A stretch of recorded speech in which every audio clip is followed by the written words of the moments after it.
Arinpunche, vuestro corresponsal Julio Mendívil Dueñas para Lardo desde Cusco, capital arqueológica de América del Sur, desde el barrio histórico de San Blas. Hoy hablaremos sobre el 9 de diciembre de 1824, la batalla de Ayacucho, que implicó en la parte económica, política y la transformación inadecuada dentro del sistema social del campesino peruano.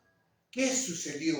Ese diálogo grande y abierto hablaremos con el joven intelectual Freddy Saloma para que nos dé a conocer su punto de vista y ustedes tengan conocimiento qué sucede en ese momento y qué trasciende en la actualidad esta batalla. Se supone que es la última, pero realmente sigue el avasallamiento de los españoles hasta este momento. Es pintoresco la historia del Perú. Ya lo vamos a tener a Freddy Saloma en breves instantes, donde también vamos a saborear el exquisito té macho, donde se toma con un aguardiente y con dos aguardientes, este macho, requete macho y al final duérmete macho. Ya empezamos el tema de la cultura para los oyentes del Lardo desde la ciudad imperial del Cusco. Bienvenido al programa, Freddy. Hoy es un tema muy importante y ya empezamos a describir la parte histórica y luego tocaremos temas como qué consecuencias trajo en la parte económica en esa época y cómo trasciende en este momento. Muy buenas noches, señor Julio, aquí con el tema cultural para hablar realmente qué trajo esta batalla de Ayacucho, un 9 de diciembre de 1824. Para poner un poquito la idea, muchos ya saben cómo se desarrolla la batalla, pero vamos a hacer un poco de hincapié. El general Sucre se estaba enfrentando al ejército realista, ¿sí?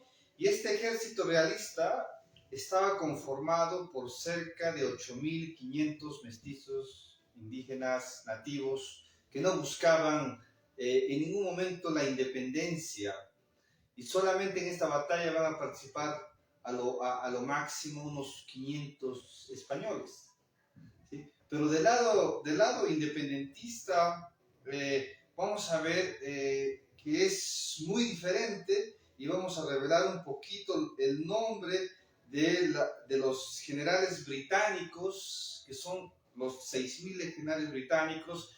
Parte de ellos vienen con Bolívar, parte de ellos deja el general Cochrane, que es británico, ¿sí? Para dar una idea de que la batalla de independencia lo hacen los países europeos en América. Entonces, Freddy, ¿me permites aclarar para los oyentes del lado? Tú estás diciendo que la intervención de varios generales ingleses y la mínima de españoles, ¿qué interés traía pues entonces al ejército inglés para haber avasallado pues la dominación española y luego entregar supuestamente a esa república que se iba a formar, la República del Perú? Mira, vamos a mencionar un poquito algunos de los nombres, es extenso, pero y de ahí le contesto a la pregunta. Generales que participan: británicos, Thomas Ager, Gregory MacGregor, Florence Leorme, Arthur Sandens, William Aylmer. Coroneles: William Ferguson, James Hamilton. Comandantes: John Needham, William Pitcock. Mayores: Thomas Napbit, Thomas Duckbury, Richard Longbeat. Tenemos sus oficiales, incluso soldados como David Northcote, David Harvey, Kellett, de Violet, Thomas Hudson, William Pike. Entonces, es una lista de 6.000, tendríamos que estar toda la noche para poder leer a todos, Pero señores, hay un historiador que estudia geopolítica, ciencias sociales, el señor Marcelo Gullo, que escribe Madre Patria, donde explica que el Imperio Británico va a invertir 1,5 millones de libras esterlinas para la independencia del Perú. ¿Y cuál era el interés? El interés británico, señores, es que estando España dentro de América, no podía comerciar el contrabando que ya estaba viniendo. Entonces, ¿Era el pretexto del salitre? no, todavía no existía. Todavía No existía todavía no existía. Lo que ellos significan cuero, ropas, toda la industrialización inglesa, holandesa, francesa, italiana, quieren romper América en 20 países para poder hacerles a cada uno una guerra diferente. Entonces, para entender, la batalla en realidad de Ayacucho, o para regresar, no se pelea, o sea, el general de brigada con el virrey, la Serna, ni siquiera la pelean, ¿sí? Entonces, hay que entender un poquito esto. El general va a lanzar de una parte de Ayacucho, del monte, los va a decir que su infantería con sus caballos bajen, y sobre eso se vienen los soldados independentistas. Entonces, ellos ya tenían, o sea, ellos a las 8 de la mañana, el 9 de diciembre, se juntan todos los coroneles generales, tanto realistas y independentistas, para ya pactar que no se va a pelear. Lo que se estaba pactando en eso es que cómo se iba a repartir el dinero de la Casa de Moneda de Ayacucho. Tú me estás criticando de frente los generales supuestamente que liberaban del imperio español, eran títeres, comandados por Simón Bolívar. Sí, incluso Simón Bolívar no participa en la batalla de Ayacucho porque él pensaba que esa batalla no podía ser ganada, porque el ejército realista eran más de 9.500 hombres y el ejército independentista eran 6.500. Entonces dice, no, eso no se va a ganar. Pero hay una cosa que no se cuenta, entonces, y vamos a revelar un poquito. Todos estos generales del lado independentista, incluido Santa Cruz, todos son masones. Bueno, los masones dominaban para dividir América Latina.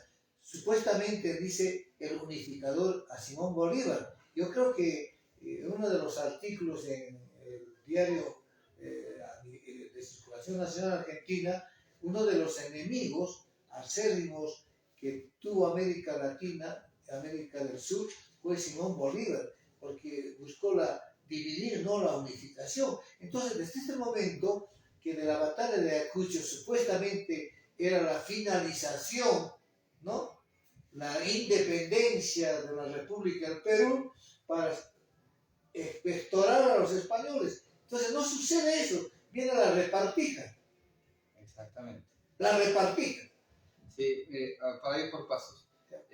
Tanto del lado realista e independentista. ¿Me permite? Sí, por supuesto, muchos de los generales realistas también eran masones.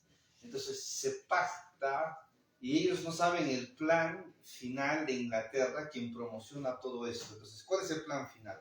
El plan final es: yo pongo 1,5 millones de libras esterlinas y ustedes me van a pagar 100 veces más eso. Pero aparte de eso, se comete el tema de usura, significa se saquea las casas de moneda, la de Ayacucho, la de Lima, la de Potosí, y eso significa que al siguiente año, en 1825, el país entra en quiebra. Entonces, ¿qué estás hablando? Fue el saqueo del pretexto de esta batalla, los saqueos del tesoro público, que hablaríamos ahora. Entonces, habían dos tesoros públicos, uno me dices en Lima y otro en Potosí. Entonces quedaron desnudos, como decir vulgarmente, señores, diríamos, les han dejado calatos, sí, desnudos. ¿Y cuál era la finalidad de esto? Entonces, un país que no tiene dinero y que se va a reinsertar al mundo como un nuevo país, necesitas que te aprueben tu moneda, tu sistema político, tu república, y eso tiene un costo.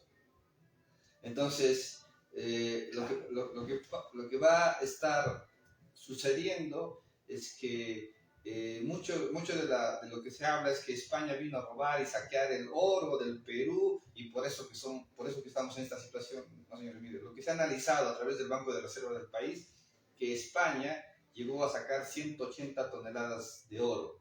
De estas 180 toneladas se fueron a España 120 más o menos, y el resto se quedó acá.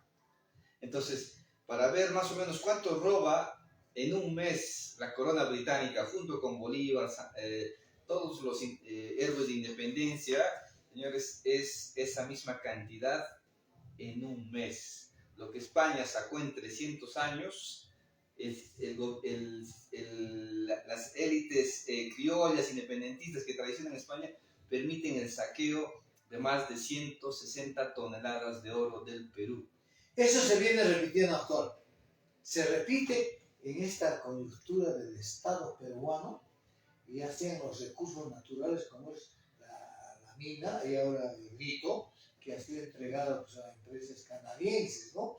Y el saqueo de nuestras riquezas, el gas, el petróleo, pero la historia se sigue repitiendo entonces. No hay batalla de Ayacucho, la independencia total. Es una mentira, señores, la batalla de Ayacucho, entonces se viene repitiendo sistemáticamente, claro, año tras año. Entonces, pero una cosa que va a hacer el gobierno, la república que nace, y ahí está Torretagle metido, señores, que ellos van a hacer caso a la doctrina Monroe. ¿Qué es doctrina Monroe? Significa que América es para los americanos. Entonces, eso lo lee Simón Bolívar y dice que está de acuerdo con eso. Entonces, ¿cuál es la idea de la doctrina Monroe? Significa, señores, el indígena no tiene ningún derecho, y Bolívar al llegar al Cusco dice exprópiese, y comienzan el robo y el saqueo de las tierras de todos los descendientes incas que existían en ese momento en Cusco. Si no entregabas a las buenas, a las malas, y te mataban igual. Entonces, señores, 20 años de república van a significar golpes de Estado para disfrazar el objetivo final. Muchos de estos caudillos militares incas, curacas, moches, chimús, de diferentes partes del Perú, señores, se les va a robar, se les va a saquear, pero lo más importante, se va a producir un genocidio dentro de la República. ¿Me permites, señores? Su corresponsal Julio Mendívil para Lardo, desde la ciudad imperial de Cusco, estamos haciendo un análisis sobre la batalla de Ayacucho que se llevó el 9 de diciembre de 1824.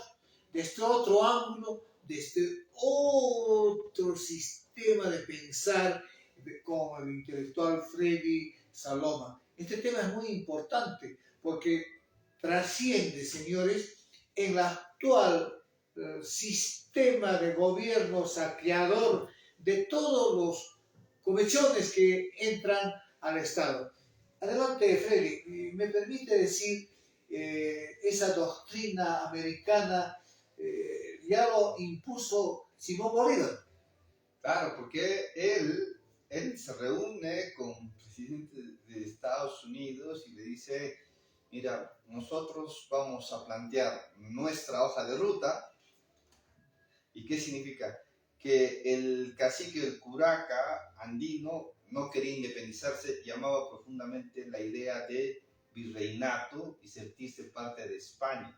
Entonces, como esto no se podía sacar de la cabeza al nativo, ¿qué significa? Que había que matar y exterminar. Entonces, el tema de esclavitud y sometimiento que va a venir con los criollos que traicionan por un tema de lucro económico a través del contrabando, que va destruyendo una cadena de alimentación, de producción de todo Sudamérica. Estamos hablando de que la cadena de alimentación, de producción dentro de Sudamérica es desde Venezuela hasta Buenos Aires, Argentina y la Patagonia.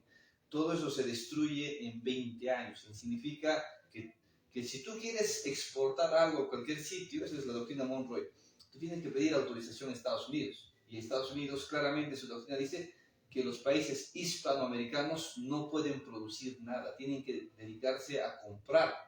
Y si tú querías vender algo, te ponían 5 buques de guerra alrededor del Océano Pacífico, del Atlántico, depende en qué parte estés, y no podías sacar nada. Entonces, es una mentira que fue la finalización de del sistema español virreinal en el Perú el 9 de diciembre. Entonces se continuaba la tiranía de Simón Bolívar mediante sus caudillos como Santa Cruz, mismo cusqueño Agustín Gamarra, Sí. todos estos generalillos estaban a favor de este dictador. Me parece un Stalin de esa época. Claro, porque, señores, para entender cómo es el sistema económico del Perú, Ese es el tema, el sistema económico.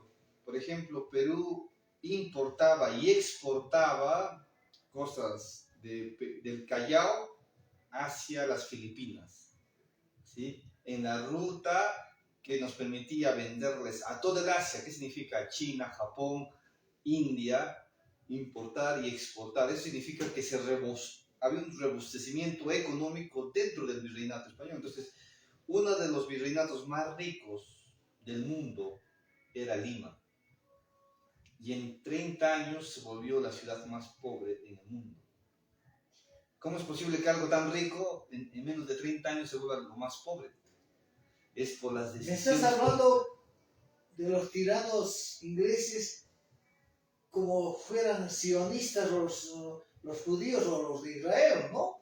Porque era posición económica y destruye un sistema económico con la supuesta independización, la última batalla el 9 de diciembre. Entonces, ¿estás aclarándome eso? Entonces fue un desastre. A nivel económico, Un desastre. Un desastre porque se destruyó todas las industrias internas que existían en el Perú. ¿Y por qué se avasalló una indiscriminación al campesino, al indígena del Perú profundo? ¿Por qué? ¿Cuál fue la razón con esta batalla? Porque al final fue pues una explotación de los llamados pequeños hacendados, feudales, y comenzó con la dominación pues de esos hijos llamados que se habían quedado criollos o mestizos criollos o hijos de españoles. Mira, cuando entra, esto es fácil, uno lo puede descargar, yo lo he visto, lo he leído un poco, el Banco de Reserva del país y el tema de las propiedades que tenían los caciques, curacas, incas, que eran príncipes, ¿sí? no eran cualquier persona. El 80% de las tierras estaban en manos de mestizos, mestizos y nativos del Perú. En menos de 100 años, la oligarquía criolla que hace la república toma ese 80%. Y con esto la explotación del indígena, del indio, donde tenía más derechos. Entonces, ya hay que comparar, porque eso, von Humboldt cuando llega a América, cuando llega al Perú, dice, acá en Perú se vive mejor que en Europa. Hay que entender que el salario en ese momento de 1824 era lo que ganaba un peruano aquí, ¿sí? No se podía comparar con un salario de un alemán, ¿ya? Porque el salario de acá era 5 veces más de lo que ganaba un campesino alemán, ¿sí? Y si nosotros llegamos a la conclusión del 2023, significa que un campesino o un trabajador alemán gana 5 veces más que un peruano. O sea, estábamos al revés. Y esta independencia produce una destrucción no solamente cultural, ideológica, sino que se somete al pueblo y que la iglesia, no todos, la iglesia, señores, juega un papel muy importante. Ellos apoyaron la independencia.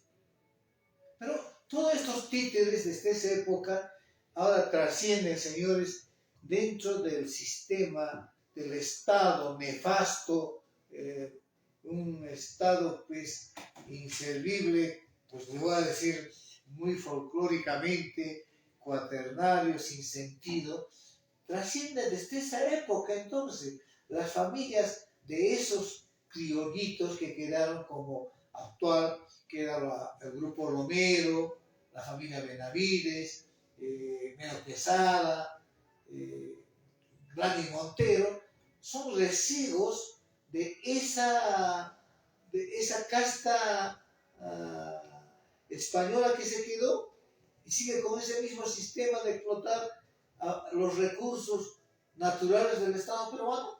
Claro, sí, porque en realidad... Sí, yo creo que sea claro, ¿eh? Sí, Porque estamos en un momento histórico que hoy día se ha cumplido pues una tiranía en el Estado peruano por los nefastos llamados demócratas, ¿no? No queremos recordar, pero estamos hablando de un tema muy importante, señores, para hablarlo, la batalla de Ayacucho.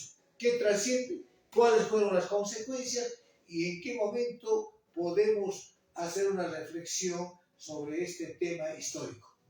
Entonces, para ver esto, cuando el virrey La Serna vuelve a España, el rey Fernando VII le pide que le explique cómo ha perdido una batalla, una pequeña batalla, ¿sí?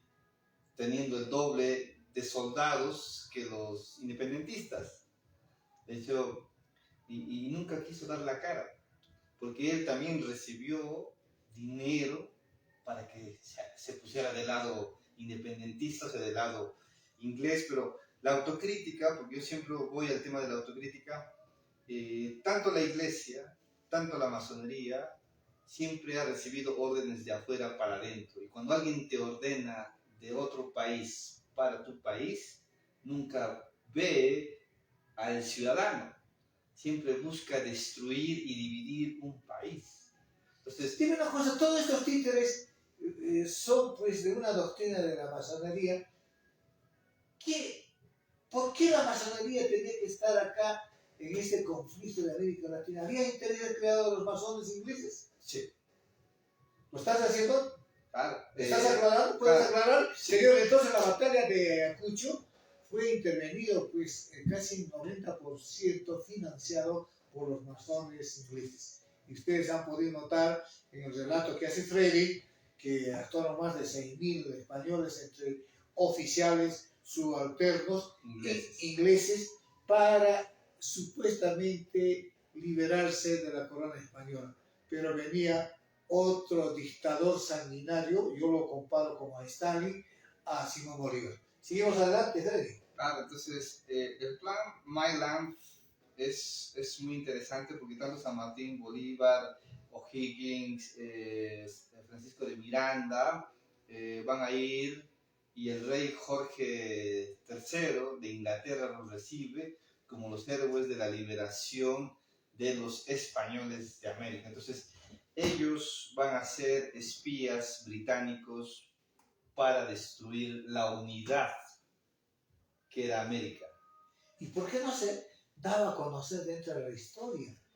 Bueno, la historia de la educación peruana pues es nefasta, ¿no? Les enseñan pues cuentos, no esta realidad de que ahora estamos destapando la actuación, en especial de la masonería inglesa, mediante el ejército inglés, o llamado pues mercenarios, ¿no? Mercenarios tenemos que decir, tajantemente no hubo tal liberación, fue una dominación económica para el servicio de los ingleses. Ingleses y Europa. Ah, sí. Entonces, porque lo que hay que entender es que una vez que Perú cede dinero, todos los países americanos, hispanoamericanos ceden dinero a Europa y a Europa específicamente, comienza a nacer sus intelectuales.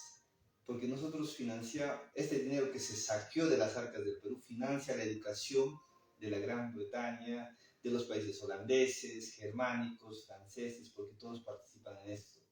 Entonces, ¿qué hacen dentro de América hispana? Es, señores, destruir la educación que nos unía tanto al mundo andino, al mundo hispano, para que nosotros seamos parásitos dentro de una república, sin tener un arraigo personal, sin tener una nacionalidad, para que seamos fácilmente muñequeados dentro de una estructura del poder, porque Gran Bretaña en el siglo XIX se convierte en la primera potencia mundial.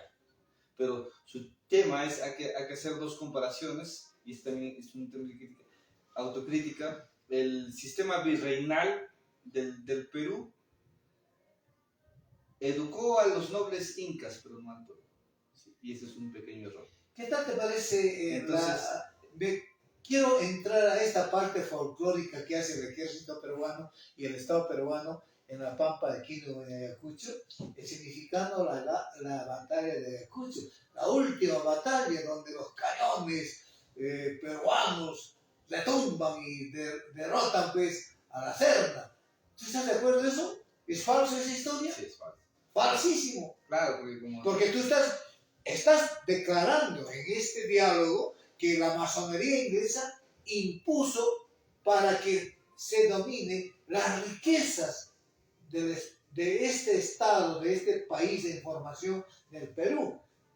Claro, entonces, como digo, o sea, el acuerdo de Ayacucho, de los generales, donde participa Sucre, donde pertenece a la Serna, el Virrey, todos ellos, lo que conlleva es que ellos tenían un acuerdo a las 8 de la mañana y a las 2 de la tarde simplemente estaban haciendo conclusiones, y 3, 4 días después van a hacer una nueva capitulación donde no se está peleando nada, se están poniendo acuerdos de saqueo. Pero una de las cosas que hay que hacer es que tanto la Iglesia Católica, tanto la masonería y tanto la República, la masonería y el sistema católico nunca han actuado de adentro para afuera. Otro hubiera sido si se sabía las intenciones reales de estos países con destruir lo que es el Perú actualmente. O sea, lo que yo trato de decir, todas estas cosas que tenemos acá, la República, el sistema de la masonería y la Iglesia Católica existen en el Perú. Lo que pasa es que ellos nunca han querido trabajar de adentro para afuera. Le dices, si tú quieres hacer algo, nosotros lo consultas y nosotros decidimos. No hacemos caso a que digan, tú haces esto y nosotros sí lo hacemos. No, eso termina por destruir sociedades. Y el tema de educación es muy importante. La cultura es saber qué exactamente pasó en el nacimiento del Perú, porque si nosotros vivimos bajo propaganda que el gobierno hace a través que nosotros con un grupo tan pequeño ganamos, esa batalla nunca se ganó, nunca se peleó. Incluso la batalla de Junín es en que se perseguían como el gato y el ratón, solamente para aparentar que estaban peleando, pero no se llegan a pelear. Y los que llegaron a pelearse, al final... Yo respeto a este intelectual Pablo Maceda, respeto pues a Basadre. Entonces el relato de estos son con intereses creados a los dominantes del Perú. Se falsea la historia. Bueno, señores, en conclusión va a ser Freddy este tema sobre la batalla de Ayacucho. Hemos tocado importante tema cultural y de política en este aniversario que es el 9 de diciembre, que se llevó a cabo pues, en 1824, desde el Cusco, su corresponsal Julio Mendívil Dueñas para Lardo. Estamos haciendo este tema y vas a concluir sobre qué consecuencias políticas, sociales trajo sobre este estado nefasto, que también en diciembre se trae muchas novedades, porque ahora un delincuente criminal ha salido de las cárceles con esa prensa mermelera, con esa prensa vendida, lo han sacado bajo la tutela del Tribunal Constitucional, habiendo firmado pues un tratado, es decir, un contrato, han incumplido. ¿Y cómo quedan los víctimas que han sido maltratados por el ejército comandado por Fujimori? Yo quisiera tu conclusión y un minuto, si puedes, de dar un homenaje a estos mártires, yo llamaría, de la democracia, de la voz del pueblo, de esos 60 que murieron hace un año y que esa dictadura de Dina Boluarte viene destruyendo, y hemos aclarado, señores, para ustedes este tema tan importante que desde siglos y siglos la masonería, con complicidad de la Iglesia Católica y la complicidad que han quedado familias supuestamente criollos, hijos de españoles, siguen saqueando nuestras riquezas, siguen siendo los dueños del Perú, mientras el peruano del Perú profundo sigue siendo el cholito que es dominado por esta casta y por esta situación. No podemos desarrollar, no podemos gobernar. Lamentablemente, esta es la realidad del Perú. Freddy, tus conclusiones me parecen un tema muy importante, pero antes, en este aniversario de nuestros hermanos que murieron, dice un tema muy importante, señores, sobre Ayacucho, y quisiéramos hablar mucho más de esto, y ustedes que están viendo en las redes sociales y en el canal de YouTube, en Largo, tienen la oportunidad de analizar el tema de hoy que hemos tocado sobre la batalla de Ayacucho. Adelante, René. Mira, muchos historiadores, filósofos comentan que la historia de un país comienza a construir lo que va a ser un país. Entonces, cuando un país se comienza a hacer en falsedad, normalmente nosotros llegamos a repetir los mismos errores que se han cometido. Entonces, ¿con qué llevo esto? Que estos golpes de Estado que se realizan en los primeros años de República son para marcar un tema de matar y genocidio contra todo aquel que no se consideraba independiente. Entonces, pero esto también va a pasar para adelante, porque vivimos 2023 y 2022, donde se matan 60 personas, que es muy poco comparado a lo que se mató en la República al comienzo, porque fue 1 millón. Entonces, el gobierno nunca ha hecho una media culpa, ha dicho, señores, nosotros hemos matado, hay un tema de interés, nunca ha dicho, no hay una reconciliación profunda del sistema de gobierno con el ciudadano. Y al no haber eso, hay una división y partición. Entonces, señores, tenemos que brindar a la juventud de ahora una cosa muy importante, comenzarles a decir la verdad, para que podamos construir una patria diferente, una patria con cultura, con conocimiento. Y hay que construirlo de adentro para afuera. Sea quien maneje esto, la Iglesia Católica, la masonería, la misma República como Estado que gobierna todo un país, para decir, señores, tenemos que sacar a la luz la historia, ¿verdad? Así sea cruda, dura, los niños tienen que conocer en el país, porque conociendo eso van a darse cuenta cómo nació el Perú dentro de una ideología de dominación criolla y financiada por países extranjeros, y también ver cómo nació el Perú dentro del sistema virreinal. Entonces, ya para concluir, digo, España no tenía un ejército en Perú. Es por eso que los ingleses miran a América y es fácil de saquear. ¿Por qué no hay un ejército que defiende eso? Porque no había guerra. Eso es lo que nos invita a saber, si no había guerras, que se vivía bien, dentro de lo malo y lo bueno, dentro de los abusos que cometen los encomenderos, tanto españoles, tanto incas, los dos. Entonces, señores, había mucho más democracia y una mejor calidad de vida dentro del sistema virreinal que dentro de la república. En conclusión. ¿Sí? Tajante. Tajante. Bueno, señores, hemos estado pues en la parte cultural, una entrevista sobre la batalla de Ayacucho del 9 de este mes, que se cumple un aniversario más, de 1824, con la participación del joven intelectual Freddy Saloma, y desde el barrio de San Blas. Pronto estaremos con otro tema. Para Lardo, su corresponsal Julio Mendívil se despide. Arimpunche, bajar en cama y que